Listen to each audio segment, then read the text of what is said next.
Formal lang nagtapos nito lamang ikawalong araw ng Setyembre taong kasalukuyan ang pagdiriwang ng National Crime Prevention Week sa pamamagitan ng isang culminating ceremony na ginanap sa Police Regional Office 5, Camp Simeon Ola, Legazpi City, Albay.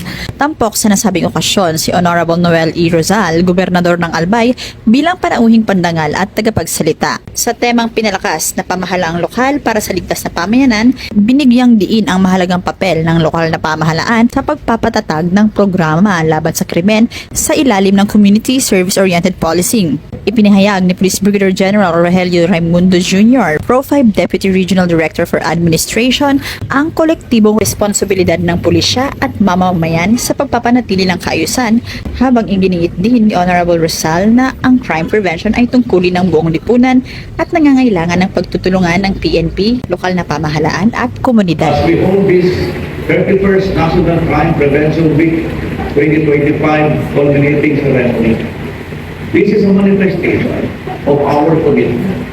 Mga mahal kong kasamahan sa napulpong at sa ating pulis, kailangan tayo lahat magtrabaho. This is not only the concern of the PNP. This is not only the concern of the LGU or our government agencies, but this is the concern of everyone. Kabilang sa programa ang paggawad ng Plaque of Gallantry kay Patrolwoman Caril Ann Tabirara sa kanyang kabayanihan noong kasagsagan ng Super Typhoon Pipito at pagkilala sa mga partner agencies sa mga inisyatiba kontra krimen.